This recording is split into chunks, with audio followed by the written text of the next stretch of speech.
are tuned in to Barkley, live from Dubai, in 3, 2, 1. Hey, what's up mga guys? Welcome to our video tutorial.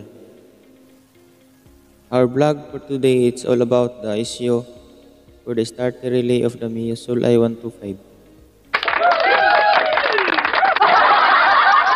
Ito na mga guys, i-condemn natin yung switch. Nag-start pa rin siya.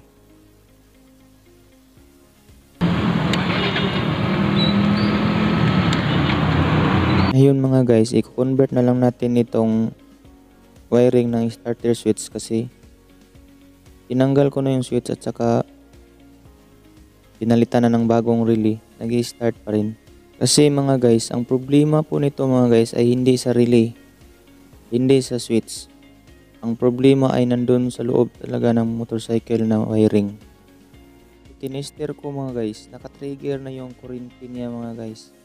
Kaya pag lagay mo sa starter relay, kaya nag-i-start na siya.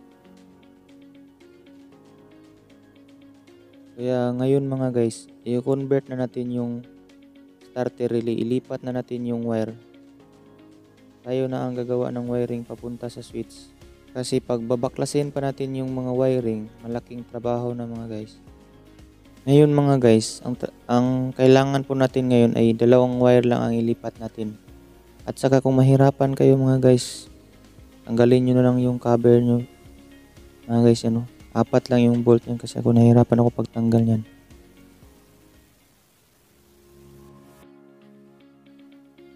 Ayan mga guys, ang kulay po nito mga guys ay blue na may white.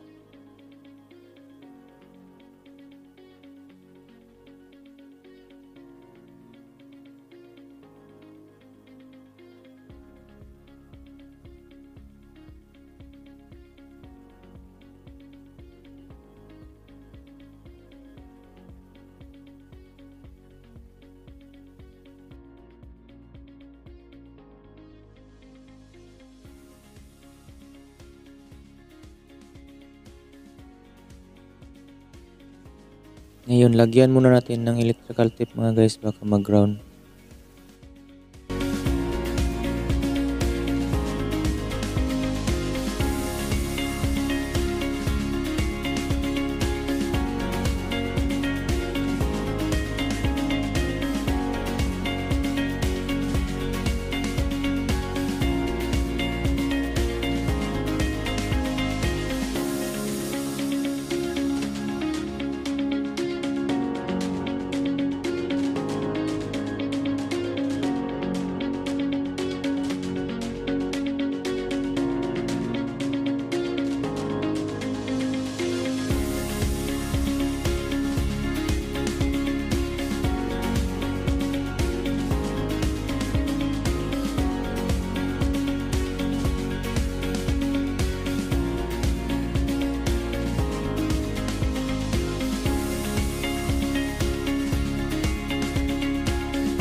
So, kunin natin yung rubber mga guys kasi maglagay tayo ng wire dyan mamaya.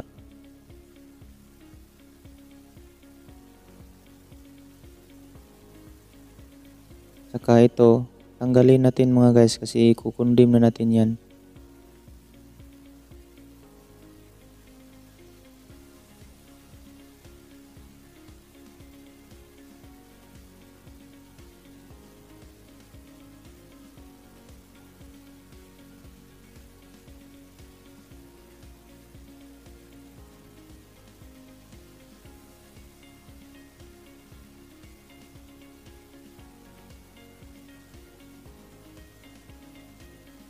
Ito na mga guys, yung puti na yung blue na may white mga guys, na galing sa starter relay. Ikabit natin dito sa switch sa may blue din na may puti.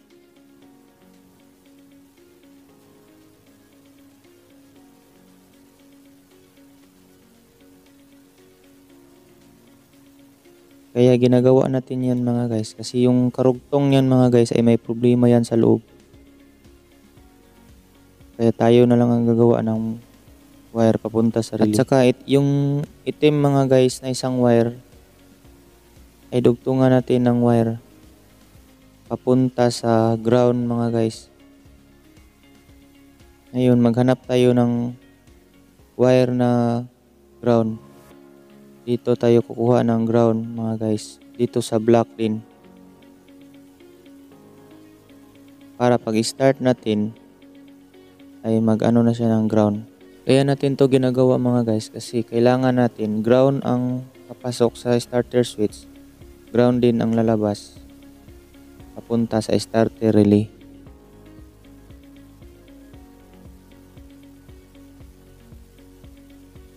Ngayon, lagyan natin ng electrical tape para hindi mag-grounded. Ngayon mga guys, tapos na tayo mag-convert sa starter switch at saka sa papuntang relay. Ngayon, itong isang wire mga guys, itong kulay blue na may green, ilagay natin sa wiring ng brake. Ang wiring po ng brake ng Yamaha mga guys ay kulay green na may yellow. Ito na mga guys Ang kulay po nito ay blue na may kulay green. Kasi mga guys, ang function ng starter relay mga guys ay kailangan niya na may ground at saka positive. Mag-i-start na yan. Ngayon mga guys, tapos naman tayo paglagay ng ground sa starter relay. Ang kulang na lang natin ay positive. At saka ngayon mga guys, maglagay tayo ng positive or sa sinasabi natin na accessories wire.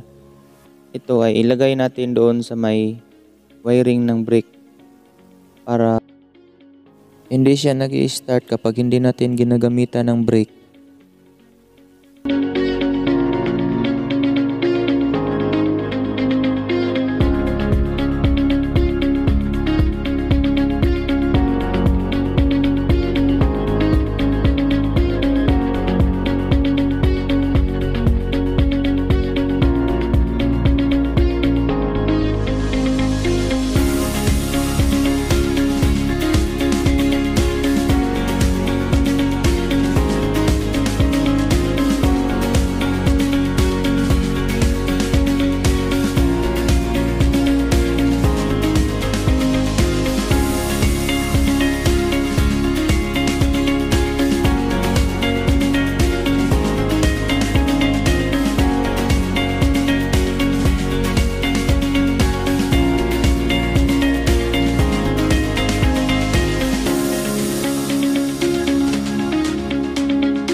Kaya ayan na mga guys, tapos na tayo magwa-wiring mga guys. Saka i-try natin ngayon pag-i-start kung hindi siya nag-start. Kasi kanina, pag on mo pa lang sa susi, nag-i-start na siya. Pero ngayon, i-try natin pag-start kung pag on natin sa susi, di ba siya mag-start.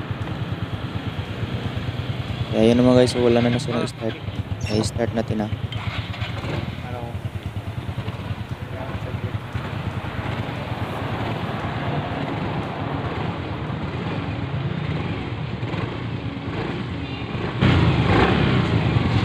Off, on,